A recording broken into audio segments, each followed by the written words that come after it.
बिस्मिल्लाहिर्रहमानिर्रहीम। अस्सलाम वालेकुम।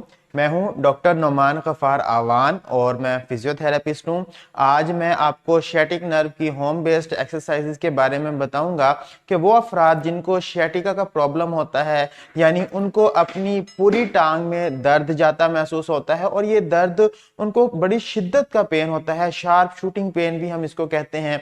इसके अलावा उनको टांग में जलन यानी कि बर्निंग सेंसेशन महसूस होती है, टिंगलिंग सेंसेशन महसूस होती है। इस तरह के अफराद उठते बैठते वक्त दर्द महसूस करते हैं। इनको खांसी आए या छींक आए तो उस वक्त भी इनकी दर्द बढ़ जाती है। तो हम स्पेशल टेस्ट परफॉर्म करके उसका कंप्लीट डायग्नोसिस बनाते हैं, जिसको हम शैटिका डिक्लेयर करते हैं। तो आज इस वीडियो में आप शैटिका से रिलेटेड होम बेस्ड एक्सरसाइजेज देख सकेंगे। तो इस वीडियो को एंड तक पूरा देखिएगा, आपको बहुत ज्यादा फायदा होगा। शैटिका की एक्सरसाइजेज बताने से पहले मैं यहाँ पे इसकी मेजर कॉजेज के बारे में बताना चाहूंगा कि शैटिका क्यों डेवलप होती है। इसकी बेशुमार वजूहात में से जो अहम वजह है उसमें डिस्क की वजह से प्रेशर आता है शैटिक नर्व के ऊपर और उस वजह से पूरी टांग में दर्द जाती महसूस होती है। इसके अलावा बड़ी उम्र के अफराद जो जीरियाट्रिक पॉपुलेशन है उनमें डिस्क डिजेनरेटिव चेंजेस होती हैं, उस वजह से भी अफराद को अपनी टांग में इस तरह की अलामात महसूस होती हैं।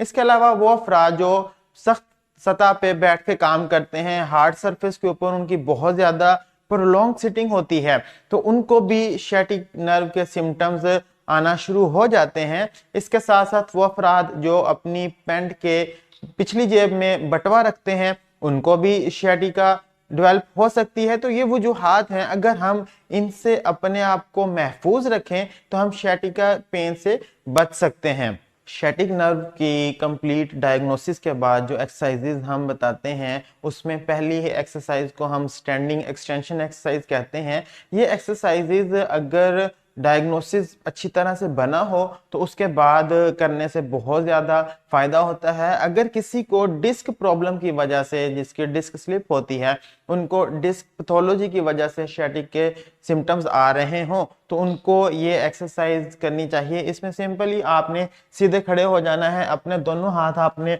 अपनी कमर के पिछले हिस्से में इस जगह पे रख लेने हैं और उसके बाद आपने पीछे को इस तरह से झुकना है। जो डिस्क स्लिप होती है, डिस्क प्रोलैप्स होता है, उसको हमने यहाँ पे सस्टेन्ड एक्सटेंशन एक्सरसाइज करवाना है। इस तरह से हम पीछे को बेंड होंगे और इसको आपने यहाँ पे रोक के रखना है और फिर स्ट्रेट हो जाना है। ये सेफ एक्सरसाइज है, कोई भी इसको परफॉर्म कर सकता है और जो शैटिका के सिम्टम्स उनको बहुत ज़्यादा आ रहे होते हैं उससे काफ़ी इनको रिलीफ मिलेगा। शैटिक नर्व के ट्रीटमेंट के लिए पिरिफॉर्मिस का स्ट्रेच बहुत ज़्यादा ज़रूरी होता है। इस स्ट्रेच को करने के लिए आपने अपने दोनों घुटनों को बेंड कर लेना है। उसके बाद जो आपका हिस्सा मुतासर हो उसको आपने दूसरे पाँव के ऊपर इस तरह से रख लेना है। इसको हम फिगर 4 स्ट्रेच भी कहते हैं। और उसके बाद आपने अपने हाथों के साथ अपनी दूसरी टांग को इस तरह से पकड़ के अपने सीने की तरफ करना है। इसमें आप इस हिस्से में बाकायदा एक स्ट्रेच महसूस करेंगे। इस स्ट्रेच को आपने कोशिश करनी है कि 30 सेकंड्स होल्ड करके परफॉर्म करें। आप इस स्ट्रेच को दोनों साइड्स पे करिए ताकि आपके सारे मसल्स रिलैक्स हो जाए और इससे आपकी जो शैटिका के पेन है वो कम होगी। पिरिफॉर्मिस मसल के साथ साथ हमें हैमस्ट्रिंग्स का भी स्ट्रेच करना चाहिए और उसके लिए आपने अपनी टांग को इस तरह से सीधा करना है। अपने पाँव के पंजे को आपने नीचे की तरफ खींच कर रखना है और इस तरह से आपने टांग सीधी ऊपर उठानी है। आप पूरी टांग में पिछले हिस्से में एक स्ट्रेच महसूस करेंगे। कुछ अफराद को ये स्ट्रेच इस तरह से करना मुश्किल लग रहा होता है तो उसके लिए आप कोई भी कपड़ा इस्तेमाल करते हुए अपने पंजे पे इस तरह से डाल लीजिए और उसके बाद आपने अपनी टांग को सीधा ऊपर उठाना है और अपने पंजे को आपने अपनी तरफ नीचे को खींचना है अपने हाथों के साथ इस तरह से। इस स्ट्रेच को भी आपने कोशिश करनी है कि 30 सेकंड्स होल्ड करके परफॉर्म करें। कुछ अफराद को ये स्ट्रेच करते वक्त अपनी दूसरी टांग में भी बहुत ज्यादा दबाव महसूस होता है और वो अपनी टांग को सीधा नहीं रख सकते। तो शुरू में वो अफराद अपनी टांग को बेंड करके ये स्ट्रेच कर सकते हैं। जैसे जैसे उनको इंप्रूवमेंट फील हो वो अपनी इस टांग को सीधा करते जाएं और इस स्ट्रेच को होल्ड करके रखना है। अगेन इस स्ट्रेच को आप अपनी दोनों साइड्स पे परफॉर्म कीजिए ताकि हमारे सारे मसल्स इसमें रिलैक्स हों। ये स्ट्रेच आपने इस तरह से परफॉर्म करना है और इससे आपकी जो शैटिका पेन है उससे आपको बहुत ज़्यादा रिलीफ मिलेगा। इसके साथ साथ जो नेक्स्ट एक्सरसाइज होती है उसे हम शैटिक नर्व ग्लाइडिंग एक्सरसाइज या शैटिक नर्व स्ट्रेचिंग एक्सरसाइज भी कहते हैं। कुछ अफराद इसको ग्लाइडिंग कहते हैं, कुछ स्ट्रेचिंग कहते हैं। तो जो भी टर्म आप यूज कर लें, लेकिन आपको प्रॉपर टेक्निक का पता होना चाहिए। आपने अपने हाथों को इस तरह से क्रॉस कर लेना है, अपनी फिंगर्स को क्रॉस करके आपने इस टांग को सीधा ऊपर को मूव करना है। अगेन बात का ख्याल रखना है कि आपका पंजा जो है वो नीचे की तरफ हो। इस तरह से आपने टांग मूव करनी है, पंजे को नीचे खींच के। इससे आप शैटिक नर्व को बाकायदा एक ग्लाइड महसूस करेंगे। इस मूवमेंट को आपने कॉन्टिन्यूसली इस तरह से परफॉर्म करना है। स्लो मूवमेंट होगी और आप इसको 5 to 10 टाइम्स रिपीट कर सकते हैं। ये एक्सरसाइज भी शैटिका की पेन रिलीफ के लिए बहुत ज़्यादा हेल्पफुल होती है। जब हम शैटिका के ट्रीटमेंट की बात करते हैं तो उसमें कोर मसल्स को भी लाजमी से स्ट्रेंथन करना चाहिए होता है, और कोर मसल्स की बेशुमार स्ट्रेंथनिंग एक्सरसाइजेज का लिंक भी आपको डिस्क्रिप्शन में मिल जाएगा। जो प्राइम एक्सरसाइज होती है कोर मसल्स के लिए, जो हम शैटिका में भी कर सकते हैं, उसको हम ब्रिजिंग एक्सरसाइज कहते हैं। आपने इस तरह से एक ब्रिज बनाना है, बाकायदा अपने आप को आपने यहाँ पे होल्ड करना है। आपका पूरा बॉडी वेट आपके शोल्डर्स पे और आपके पाँव पे होगा। आपने इस तरह से अपने आप को यहाँ पे होल्ड करना है। ब्रिजिंग एक्सरसाइज से आपके बैक के मसल्स स्ट्रेंथन होंगे, आपके कोर मसल्स स्ट्रेंथन होंगे और आपको शैटिका से रिलीफ मिलेगा। जहां तक आप पेन फ्री रेंज में रहते हुए इस एक्सरसाइज को परफॉर्म करें वहां तक ही आपको रिलीफ मिलेगा। तो आपने इसको कंफर्टेबल रेंज में रहते हुए परफॉर्म करना है।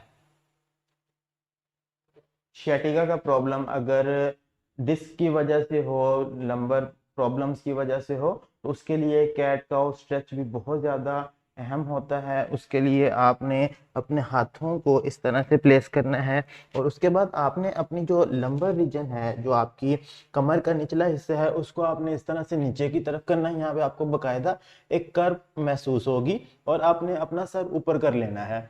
उसके बाद आपने बहुत आराम से आहिस्ता आहिस्ता अपनी पूरी बैक को ऊपर उठाना है और अपना सर नीचे कर लेना है।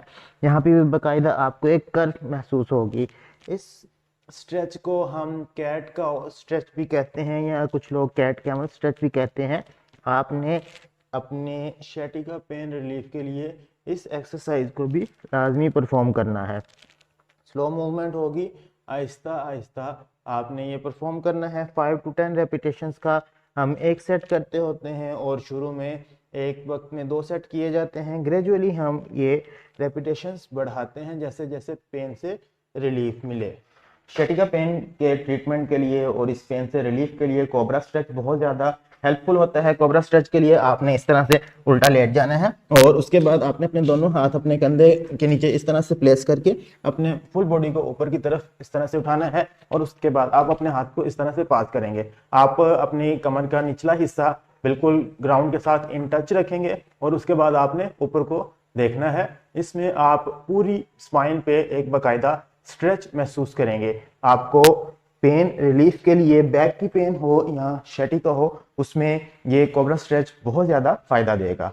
जब हमारे पास क्लिनिक पे पेशेंट आते हैं तो उनकी कंप्लीट हिस्ट्री लेने के बाद स्पेशल टेस्ट परफॉर्म किए जाते हैं, कंप्लीट इन्वेस्टिगेशन की जाती है और उसके बाद उनको हम डायग्नोसिस करते हैं और उसके बाद स्पेशल एक्सरसाइजेज करवाई जाती हैं। पेन को मैनेज करने के लिए हमारे पास क्लिनिक पे बहुत सी मोडेलिटीज़ होती हैं, बहुत सी मशीनें होती हैं जिनका हम इस्तेमाल करते हुए पेशेंट का दर्द कम करते हैं। जब पेशेंट की पेन कम हो जाती है तो उसके बाद फिर हम ये एक्सरसाइजेज परफॉर्म करवाते हैं। तो अगर आप या आपके आसपास ऐसे अफराद जिनका शैटिका बहुत ज़्यादा अरसे से रह रहा है, उनकी दर्द कम नहीं हो रही, तो उनको अपने फिजियोथेरेपिस्ट से एक दफ़ा ज़रूर कंसल्ट करना चाहिए। अगर आप हमारे पास क्लिनिक पे तशरीफ़ लाना चाहते हैं तो आप नीचे दिए गए नंबर पर रब्ता करके हमारे पास क्लिनिक पे आ सकते हैं। मैं उम्मीद करता हूं कि आपको आज की वीडियो पसंद आई होगी। आप कोई बात पूछना चाहते हैं या अपना फीडबैक देना चाहते हैं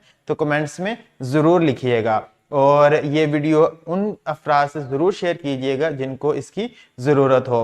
अपना और अपने प्यारों का बहुत सारा ख्याल रखिए, दुआओं में याद रखिएगा। अल्लाह हाफिज़।